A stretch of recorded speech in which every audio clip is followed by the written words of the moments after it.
Welcome, everyone, to another episode of Taking Up Space, a Michelle A. Mayer podcast. Always excited about coming forward, y'all.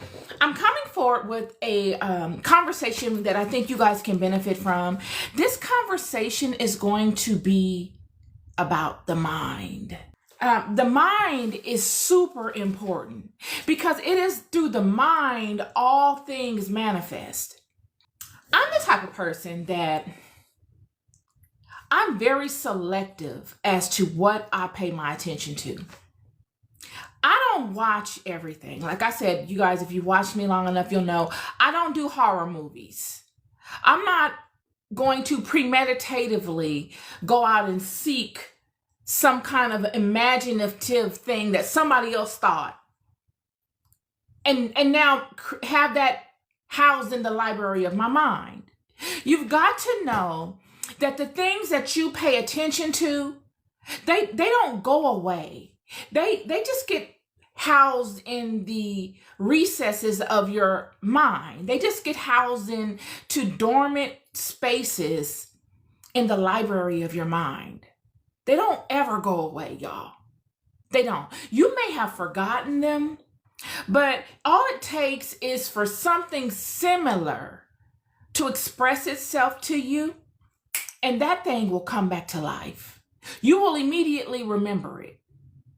You will remember that you forgot it. You'll be like, oh, dang, I did see something like that when I was very young, or I saw something like that a long time ago, and I've never thought about it since. You'll be able to trace your experience in interacting with that thought. I know many of you have had that happen to you. That's proof that nothing you ever ingest mentally ever goes away.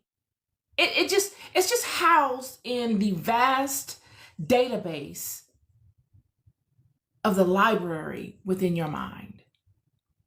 And it is this library that of things and experiences and visualizations that we continuously feed in our walk in life. We're constantly adding to this library. Right now, I'm adding to the library of my mind. Even though I'm surrounded by all my stuff, this interaction I'm having with you is adding to this library. The reason why I'm bringing this up is because you must be able to guard this mind of yours. You've got to be able to control it, lest it will control you. It will run rampant, and you will not have any control over the ebb and flow of your own life, because it is of the mind that all the things that spring forth in life flow from. It is your mind. It is your constant meditation.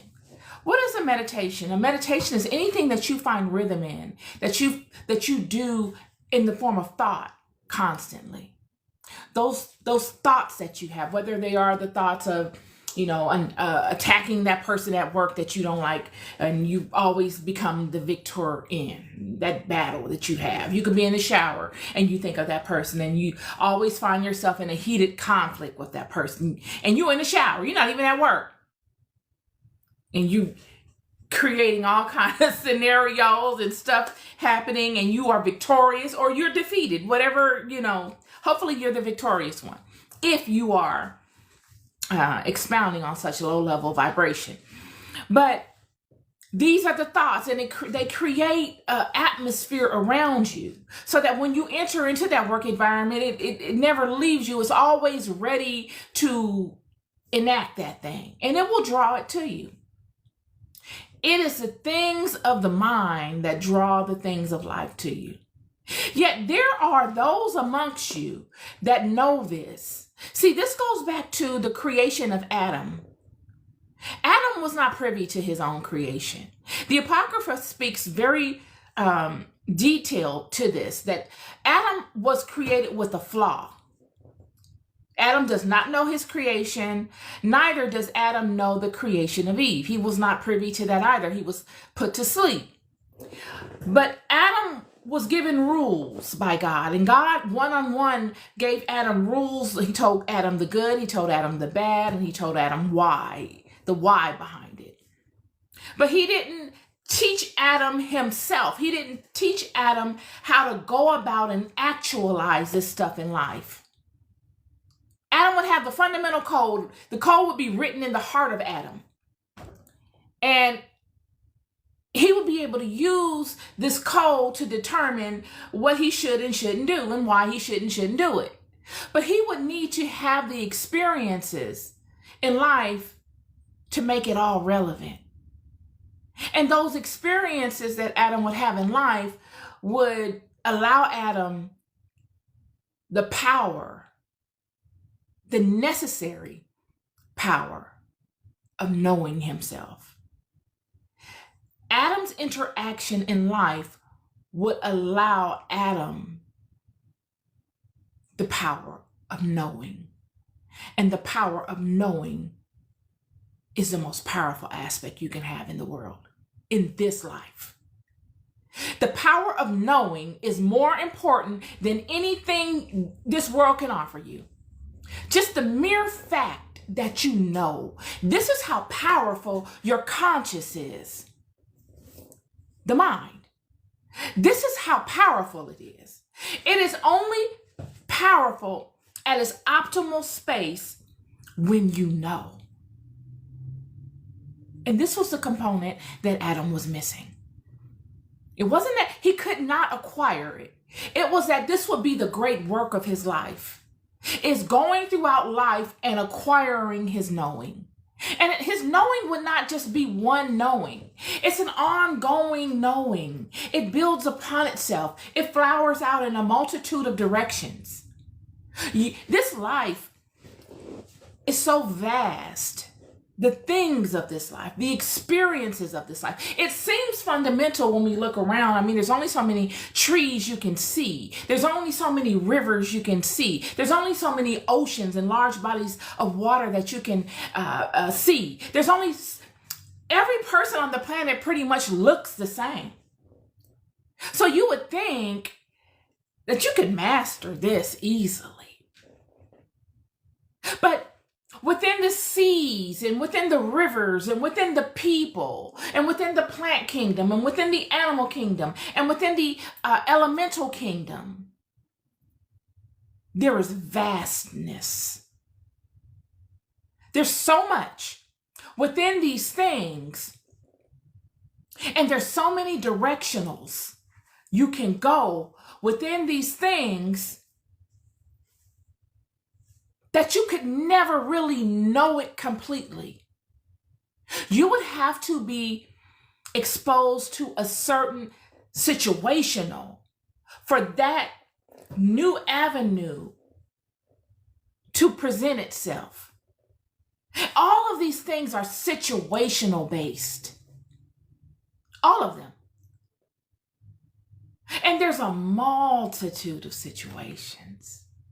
Multitudes of them. Yet, the point I'm trying to get to is that there's really no way for you to completely and entirely come into the full knowing of that which we are in. It's just no way. It's too vast.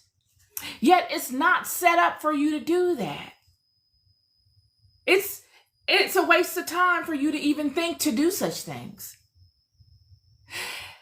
The knowing comes from the goal of your knowing comes from knowing what to pay attention to. It comes from knowing what is important and what is not, distinguishing between those things, not getting lost in trying to accumulate all the experiences of this life to know every little thing of this life. You don't need to do that. You just need to know what is necessary and what is not, what matters and what does not matter. I was thinking about the mind today, and just with my own life, it has been highly important and imperative for me to have been able to control my mind. Some of the avenues that God has led me in my life, I would not have been able to have walked successfully to any extent had I not been able to grasp the fundamental knowledge and activity of being able to control my own mind. The ability to know yourself, the ability to pay attention to the thoughts, the voices within your own mind, and when they show up, what they sound like, what they tell you during the downtime, during the times of ease, has been very imperative to me, has been extremely important. Because it is the times in ease when the enemy thinks you're not paying attention and he does not really focus his attention in on you as much. See, the enemy loves it when you waste your time and when you bask in the good times and you devote your attention on to things that don't matter or that will never serve you. The enemy loves that. He does that because during those times, you don't devote your attention to the things that matter. You don't study yourself. You're not looking for emanations of God all around you. Most often people are not. They're so busy basking in the creations of the hand and of someone else's mind. So that when the storms come upon you, chaos comes upon you, because this is the only way that the enemy has really to entrap you, is within these chaotic times. In the chaotic times, the enemy can then come upon you like a thief. He'll come upon you in a way that you never expected him. And now you are looking for your stable place. That place that we all go to when we want to bunker down and we want to feel as if we are safe and grounded. And he will come as an imposter to that place within you. He's an imposter. He will come mimicking the voice that you have found rest in during the great times. He will mimic that voice. And because you haven't paid attention to that voice, you haven't fostered a relationship with that voice intentionally, he can misdirect you off of a path that was ordained for you before you were born onto a new path that serves him. His job is a tester. His job is to keep you on the straight and narrow, but it's not to his benefit. If he can get you off of the straight and narrow as a tester and onto this other path that you would have never had to tread had you paid attention and been able to discern him for what he truly is and ignore it. If you were able to do that, you would forsake having to go on this alternate path and spend another 40 years in the wilderness. But because you didn't pay attention, now you're off on this other path, which is not a forever path, friend. Again, he's playing his role. Now you're off on this other path, but you're having to go it over here because you didn't pay attention over there. Thus, he's doing his job. He's playing his position. He's not out of alignment. You are. Controlling the mind is the single most important thing you got to do in this life. Friends, sometimes I will sit up in here and I will think of things that traumatized me when I was younger. I'm going to tell you, when I was younger, I was a teenager in the 80s. And I saw some things in the 80s that just shocked me that happened in my community. I mean, 80s was a big it was a time of a lot of upheaval. You had a lot of drug abuse going on in the 80s. A lot of people were on drugs. The crack epidemic was going on. And I can recall looking around my community and seeing people that I respected a year before, just 1 year before, or even some months before.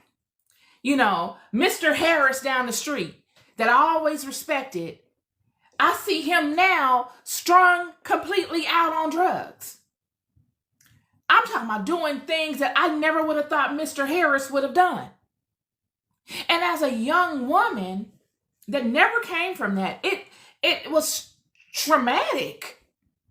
It was very traumatic. And I can recall trying to psychoanalyze people, like, why are they doing this? Like, it must be really powerful to get these people to do these things. I can remember dating guys I dated guys that sold drugs. I can't even tell you I didn't. I did. I dated guys that were drug dealers. In my community, it was everywhere. And I would see the interaction with these people and how they would do anything. And even till today, I'm bringing this up because even till today, I find myself, when my mind wanders, I find myself wandering my mind back to those times and how traumatic it was. Like it traumatized me. Honestly, it did. Some of the things I saw people do and trying to understand it just kind of changed my thinking in a way. And this is my point. It's like things that you think about, you've got to be careful with the things that you allow into your mind because they can and will change you if you focus enough on them. They will. They will become the forefront of your thoughts, and you will cross-reference many different things with them that have nothing to do with them. Am I making sense? I might just be rambling. How do I say this?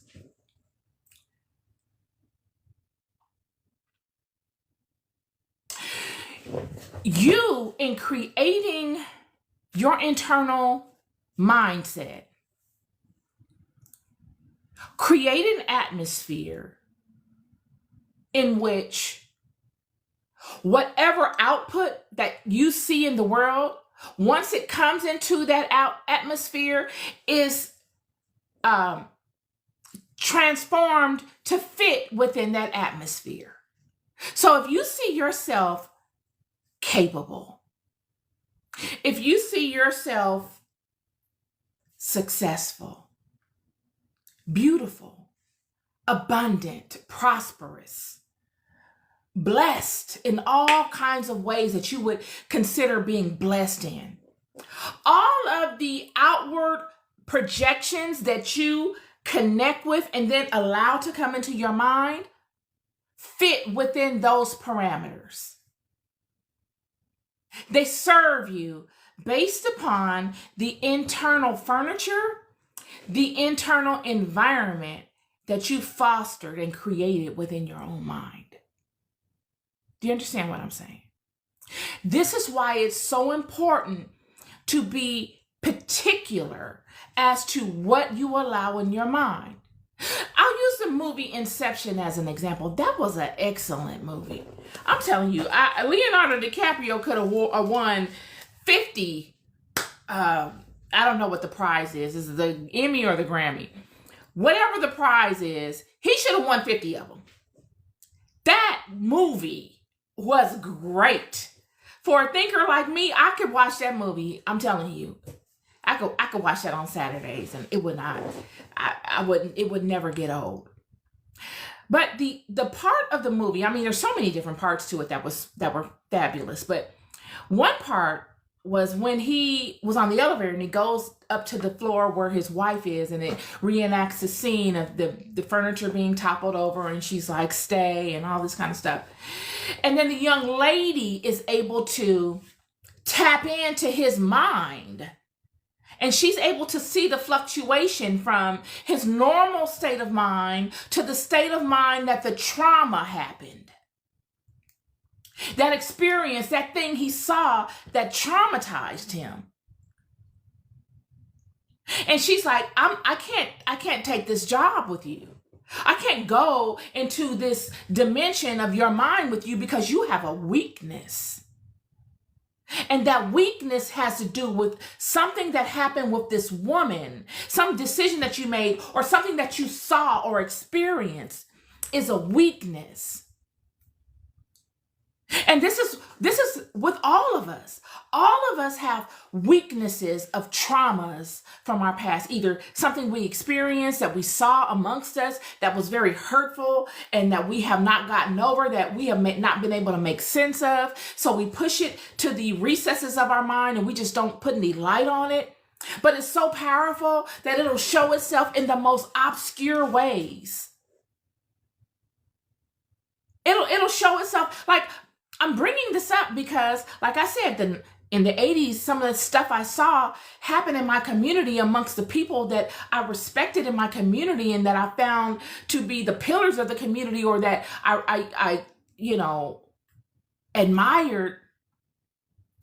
Some of the things I saw were so hurtful that, not within my family structure or anything like that, but just in the community, just amongst people, that just now today, before I turn this video on, I envision myself walking to the store, and then I cross-referenced it with something I saw way back then in the 80s. And these are ways that these traumatic thoughts manifest themselves back into your life. And no matter what you do, and I have an abundant and a beautiful mind. I've created and fostered a healthy environment in my mind. And I've done a lot of work to really keep it strong, and I guard it, and I do all this kind of stuff. But even then, it's still an ongoing process of fine-tuning it. And that's what provoked me to bring forth this video, because I know that there are people out there that probably have not done the work mentally. And there's probably all kind of things running around that they feel like that they cannot control within the kingdom of their minds. One form, and so I'm going to give you some tools, and I don't want to come across as preachy because I don't have all the answers, y'all. I don't. I really don't. There's some phenomenal books on programming the subconscious mind. You should look into them, because that's what it's called. In order to get a grasp on your mind, you've got to be able to program yourself. Declarations are awesome ways of programming yourself. That's what a declaration is. It's a programming. It's a writing down things that you really would like. Your I ams that you declare for yourself. Even if you have not aspired to them yet, if they have not manifested in your life, write them down. And then write down the things that you are ashamed of or that hurt you. Write those things down. And the things that have hurt you, that you've done, not traumas you've experienced, but even the traumas you've experienced. If you've experienced trauma in your life, you can write them down. And in your declarations, you've got to call those energies up, whatever they are, and say, I forgive you. You've got to call them up. And when you call them up, you got to see them. You've got to feel that feeling that comes when you remember those things. And you forgive yourself. You see, when you forgive yourself, the opposite of that thing happening, the healing taking place, whether it's hugs amongst people or people that disappointed you and that befell certain things. You see them overcoming them, and how it would feel to see them overcoming them and showing better behavior. Or if you see yourself doing something that you know you shouldn't have done, you now say, I forgive myself, and you feel the forgiveness, and you see yourself exhibiting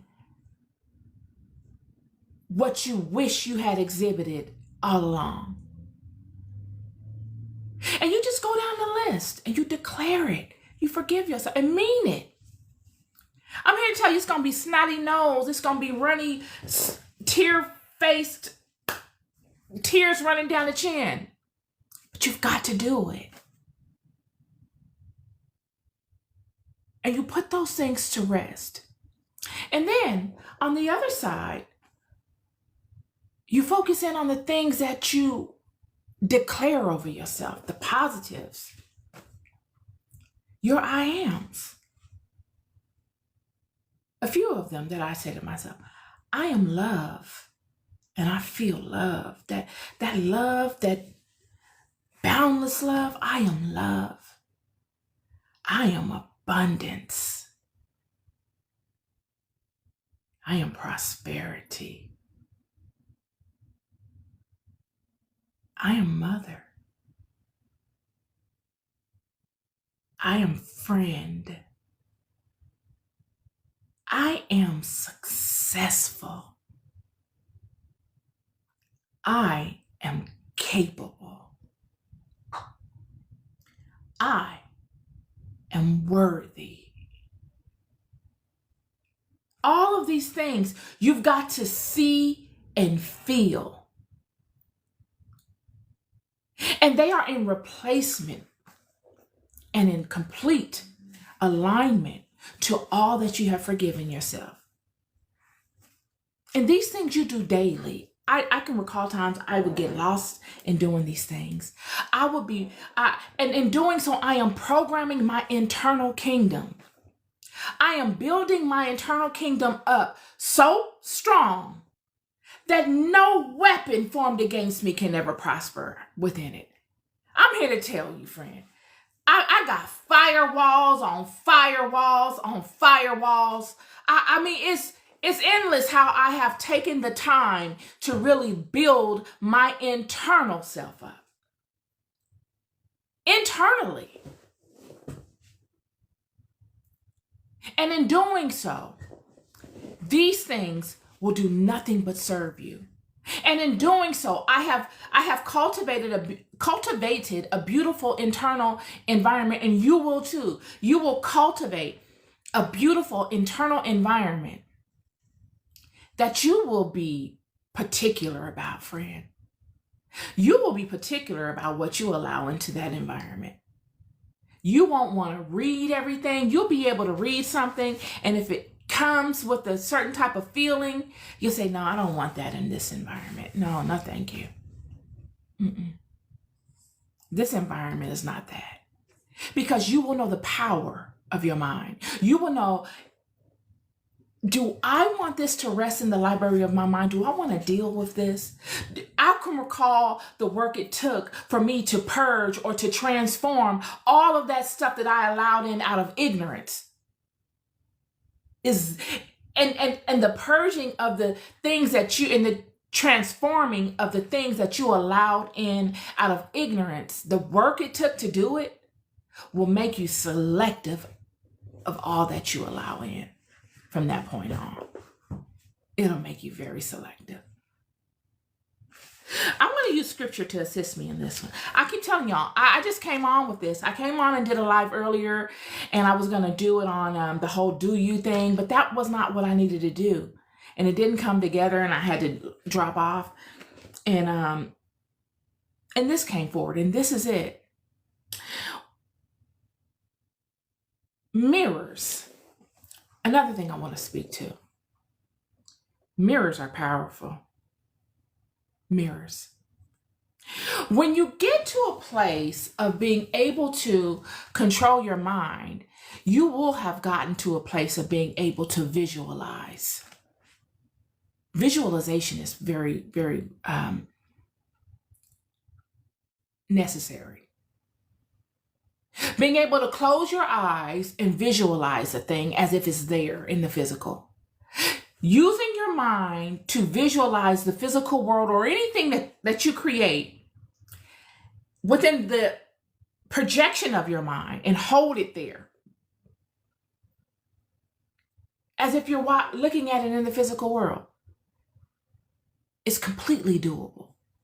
It takes training, but it is absolutely doable.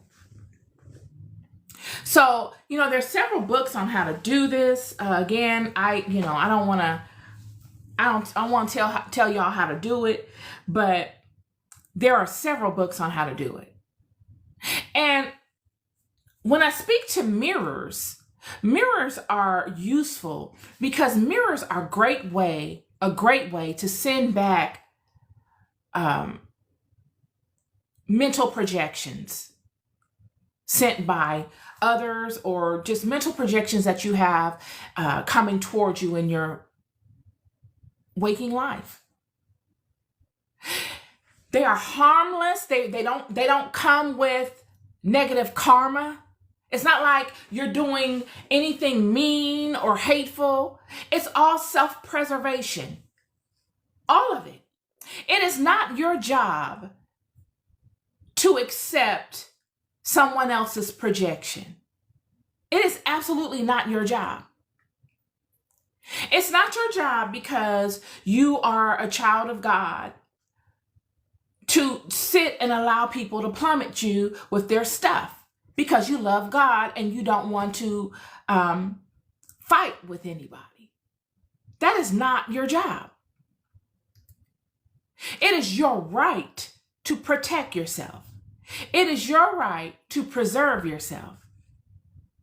And one of the best ways to do that is through mental projections of mirrors. Just looking at yourself being encircled by mirrors, so that all that one sends unto you must go back to them. It's simple, yet it's very powerful. So whether they're sending you positive energy or negative energy, it must go back to them. If something is coming towards you that you don't find to be, you don't understand it. We can't live life as if there are not people in the world that do witchcraft, that pray negatively against people. We cannot act like these things don't exist. You will not get that from this channel. I'm so sorry to tell you. I don't live in Disneyland. I come out of a lot of stuff, y'all. A lot of stuff. All of the great ones of the Bible, your Isaiahs, your Moseses, your Davids, your Joshuas, your Hezekiahs, Jesus, all of the great ones in the Bible, Daniel, all of them encountered spiritual war. They did not encounter people. No. Their spiritual war that they encountered was a lot of smoke. It was the unaliving of animals. It was calling upon foreign gods in high places. Yeah. When we look at Elijah sitting atop the area he was sitting in after annihilating 600 prophets of Baal, 400 or 6, I can't remember. And he goes and he runs. Prior to Jezebel finding out what happened, he is being attacked. Why else would the man sit with his head between his knees? This is the mighty prophet of God, Elijah.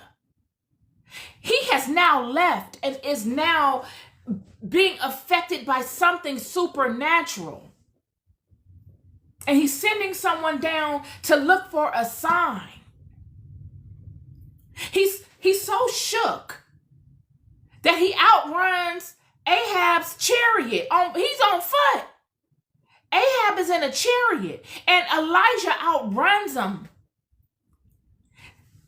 This is how afraid the man was. This is how much he was being attacked. And he runs and he gets to a place where he can speak to God. And he says, just unalive me. I've had enough. I can't take no more of this. Please do something about this. They done unalived all of the prophets. There's nobody left but me. Nobody cares. I'm tired of it. It's too much. Why would he say all of that? Why would he say all of that if he was not being affected by something? The man had just unalived all of the enemies. So why would he do all of that if he was not being attacked supernaturally? The only time you do things like that is if you feel like there is a mortal enemy coming for you, or that you have an enemy attacking you at that time. He felt as though he was being attacked, and he didn't have a way out. It was beyond anything he could do. There needed to be an intervention by God, because now this is a God battle. This is how God leads his children. God says, I will war with the gods, but I need you to war with the nations. And Elijah has done his part, but now the gods are attacking Elijah. Had to be. It had to have been. So no, we're not going to be able to act like there's no spiritual war going on around here, friend. It's highly spiritual. And if you don't realize that, then you are not standing in the total authority of which God has told you to stand in. You're not in the game. You're on the bleachers. This conversation is for people that are in the game. This is not for the bleachers. If you can't relate, then I'm going to have to say that you are not in the game, friend. I don't want to hurt your feelings, but this is the facts. This is 2025. It's a high time for spiritual warfare. And I'm giving you some tools that you can use to overcome it. Mirrors are very effective. They're simple. You've got to be able to see within your mind as if you are seeing in the physical. You've got to be able to guard your own kingdom. This is a time where people must be able to guard their kingdom internally. This ain't no, I hope. This ain't no, go putting it at the feet of somebody else. This is every man and woman out here being able to guard their own kingdom internally. Because if you're not able to do that, you are a sitting duck. They got a whole group of people that prey on folk like you. They make a lot of, they do a lot in praying against people like you. You must be able to guard your kingdom. You guard your kingdom how? You guard your kingdom by being in consistent alignment with God. Everything outside of that is just an addition. But the power, the thing that makes your protection, your covering, your ability to overcome so monumental is your consistent alignment to God. By affirming, by declaring and knowing who you are, not hoping. I am capable. I am loved.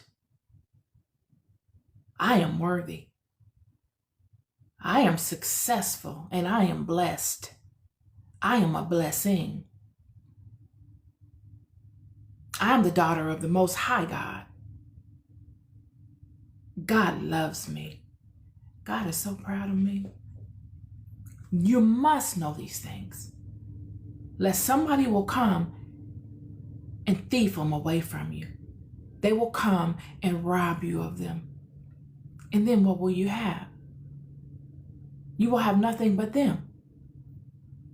Just like the serpent came to Eve in the garden, he deceived her purposely.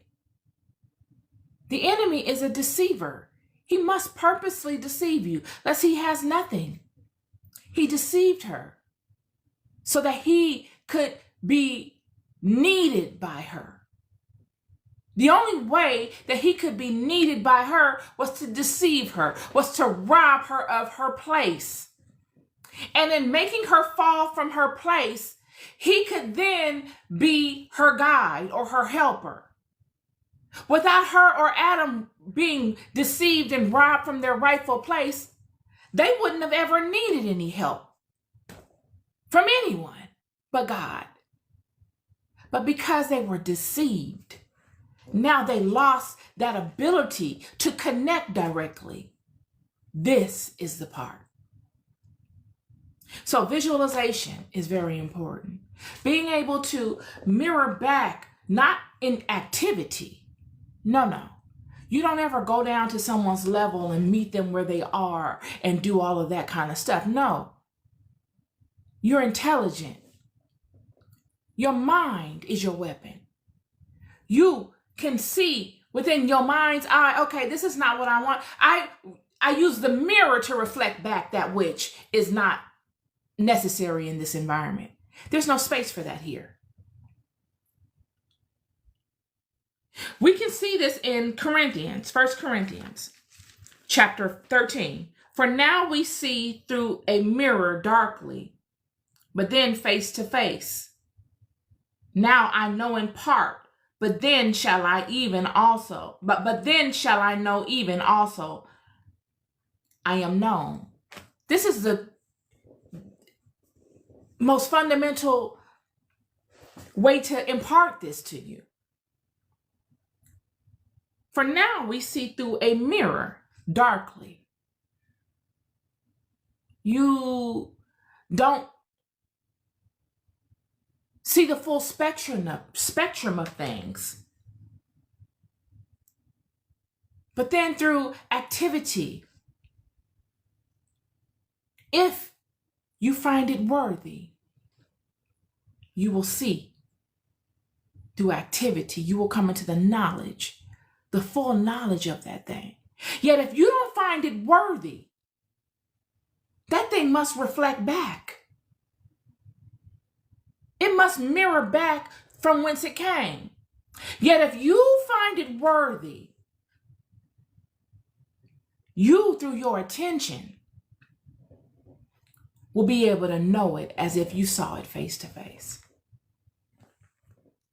For now I know in part. I know some of it. I don't know the complete total story of it. But then shall I know even also am I known. I am known. I will, if I desire to know it, I will know it just like I know myself. These are the things.